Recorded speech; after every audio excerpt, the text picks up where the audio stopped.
Hi, we're here today speaking with Wendy Webb Schoenwald, who owns her own private practice and physical therapy center in Doylestown, Pennsylvania. Wendy is a physical therapist, a certified orthopedic specialist, as well as an advanced vestibular specialist. Today we're speaking about common vestibular issues and how they affect certain demographics. Wendy, please tell us your role as a therapist. I have been a physical therapist for 30 years, and 25 of those years I've been dealing with vestibular dysfunction. I think most patients and people are surprised to hear that physical therapists deal with patients that are dizzy and that we can treat patients that have vertigo. I have done training with University of Pennsylvania. I have a certification with the Herdman competency that I'm now involved with teaching other physical therapists how to effectively treat vestibular dysfunction, particularly benign paroxysmal positional vertigo. Okay, so is that one of the most common disorders that you see in your office?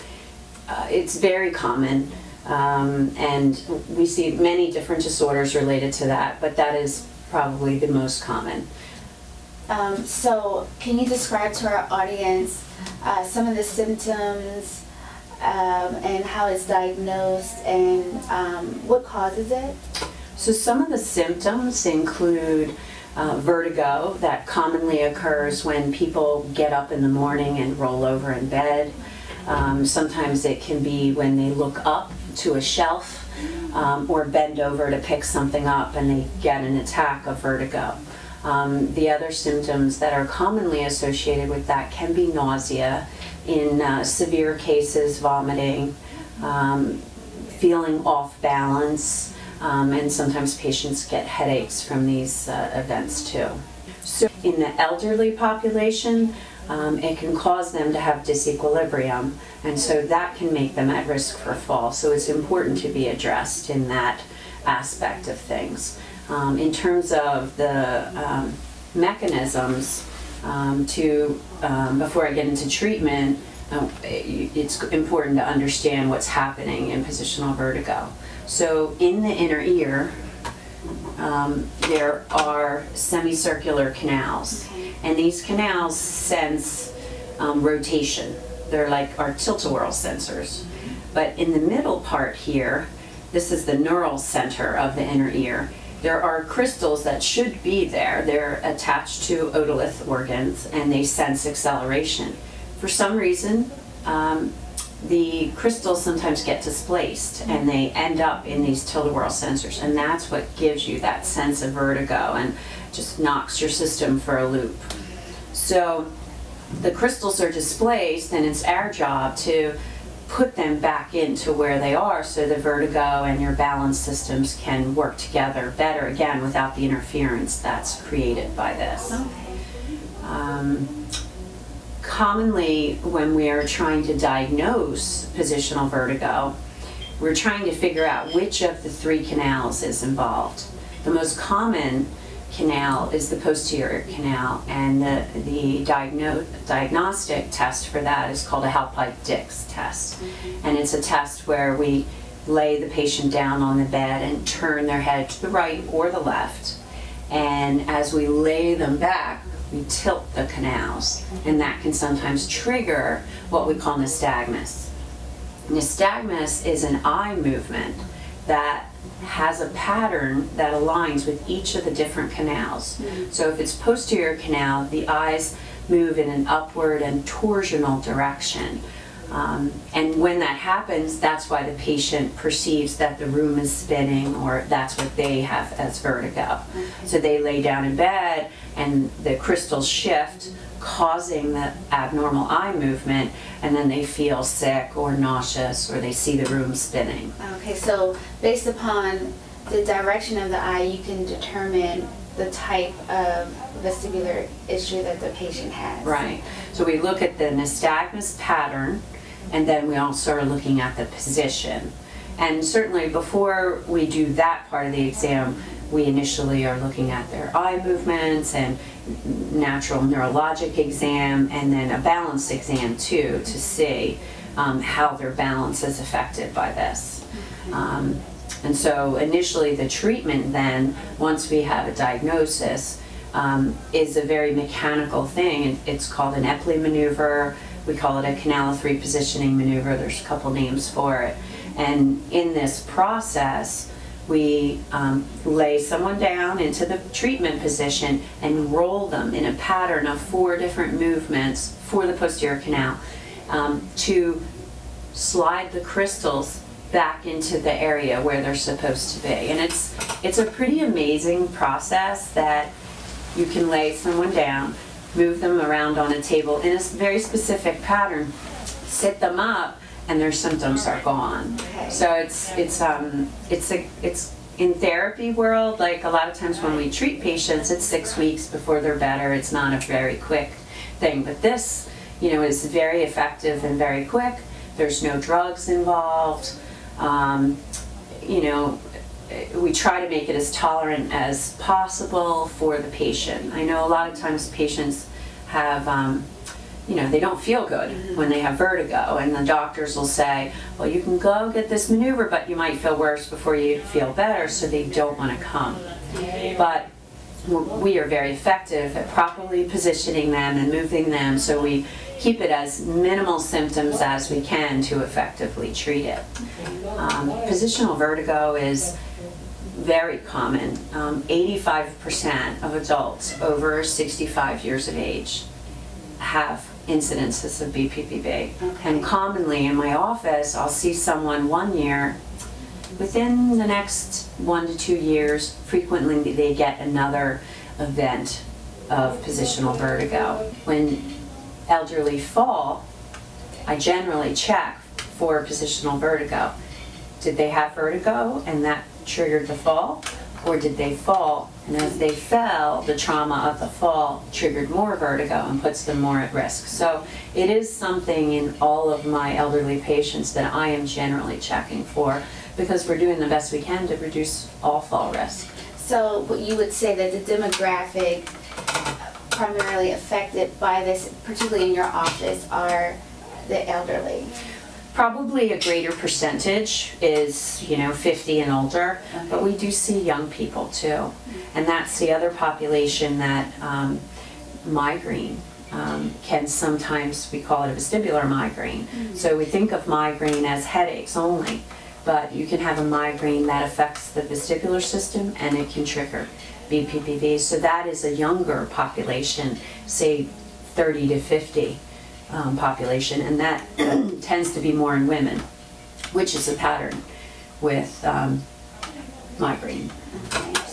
Okay, so I think you're going to demonstrate how you would check for BPPV on some of your patients. So let's do this. Okay, so I'm wearing a special type of lenses or goggles that is used to perform diagnostic tests to determine the eye movement on Wendy's patients. Wendy, please tell our audience the type of goggles that I'm wearing and what it's for, and walk us through what would happen if I were your patient in the office and you were about to test me. Okay, so these are called Frenzel lenses, and they are actually an infrared camera inside here that videos the eye and translates it to a computer screen, so I can have a nice big version of the eye and be able to track the eye movement to diagnose BPPV. So what we're going to do is we're going to cover you, so you could see now you'll be completely in the dark, and what that does is it enhances the eye movement so that we can be better diagnosticians. So the first thing we're going to do is called, the most common test is called a Halpike-Dix. So I'm going to stand behind you. We're going to do a left-sided test, and we're going to turn your head 45 degrees to the left, or to the right, and then lay you down and tilt your head off the edge of the bed like this. Now what would happen is my patients, if they had a positive response, would get very dizzy in this position. Okay. But the dizziness would only last for approximately 30 seconds or so in most cases, and then it settles as the crystals drop and move by gravity. Once they stop moving, the symptoms resolve, and then we consider that a positive test. Then I'll sit the patient back up and let them calm down, and then we'll discuss further treatment. Okay, and so from this, again, you can determine the type of vertigo. Which of the canal is involved, and then that tells us which treatment that we would use. Okay. So right now I'm laying the patient down, I'm recording the eye movement, and you can see this is what we call nystagmus. See the way the eyes are jumping and kind of twisting. So that is what patients feel, and that's what causes the vertigo sensation. And you can see that it lasts about 10 to 15 seconds there. It started out very quick, and then it kind of calms down there. And that's the crystals. When the crystals are being moved, the nystagmus occurs, and as you mechanically let them settle, the nystagmus settles. And so that tells me that it's the left posterior canal that needs to be treated. Well, we just finished the demonstration of how we determine what type of vertigo the patient has. Now, Wendy will demonstrate what she does for treatment of the condition. So the treatment for benign paroxysmal positional vertigo is what we call an Epley maneuver or a canal 3 positioning. And the design is to mechanically move the crystals back to where they're supposed to be, and we do that by a particular body roll position. So what we're going to do is demonstrate a left side. So we're going to do a left canal 3 positioning. We turn the head to the left, we lay her down into this position. Generally, the patient gets dizzy in this position, and we maintain this position until their symptoms settle, their nystagmus settles, generally about 30 seconds to a minute. The next movement is to keep the head low so the crystals stay in the plane so that they can be shifted. We move the head. Generally, again, the patient may be dizzy in this position. We hold this position the same 30 seconds to a minute. So her symptoms have effectively been reduced. So now we roll onto the right side and tuck that chin in a little bit. And there again, the patient is often dizzy. As the crystals move, the patient feels dizzy with that. So we're always making sure that we keep our hands on the patient and seeing how their symptoms are. The last part of the maneuver is to sit her up. Now I don't want her to roll to her back. I want to make sure she side sits up and then brings that head up to neutral. And generally, patients get a little dizzy when they sit up. Just again, let them rest here. And that's the maneuver. Now, to effectively know that we've put those crystals back into the utricle where they should be, we repeat the maneuver a second time to see that. Now, generally, if there's 100 crystals that are loose, which we don't really know how many crystals, but say there was that, and within the maneuver, we got 75 of them to effectively move, but 25 are still in there. When we go back and recheck, your symptoms will be much less. It might not be completely gone, but that's why we do it a second time, to make sure that we get all the crystals. Okay, so I'm going to take the goggles off. Okay, Wendy, now that you've demonstrated the diagnostic test as well as the treatment, please tell us how effective the treatment is. In other words, once you've seen a patient and they've gone through the treatment and the diagnostic test, how often would they have to come back to you? So that's the best part about this is that generally 90% of the patients, if they have posterior canal BPPV, which is the most common, 80% of our patients have that, are better in one visit. So occasionally we have to come back and do more. Some patients also may have some balance deficits that are still lingering after the crystals have been put back in, so we may do some other kind of therapies, but the maneuver to take away the vertigo is 90% effective in one visit. Oh, wow. If done by a trained vestibular therapist. Oh, that's great. So a lot of times the doctors will give the patients meclizine or Valium to help calm down their symptoms.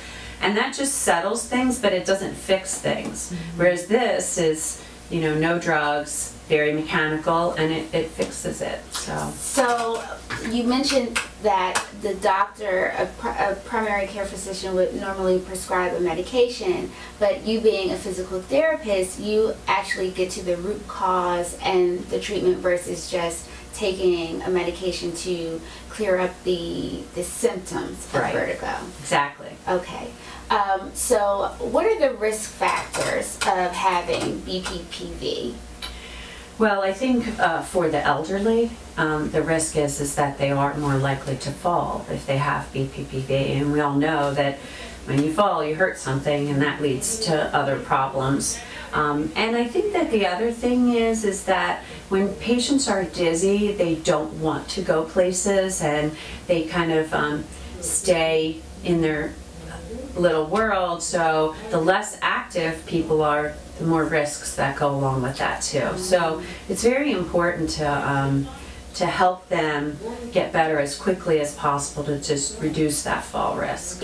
So are there any tips or things family members should look for if they have a loved one who they expect may be suffering from vertigo? Is there a specific time when someone should go to see their primary care physician, and how would they know to come to a physical therapist?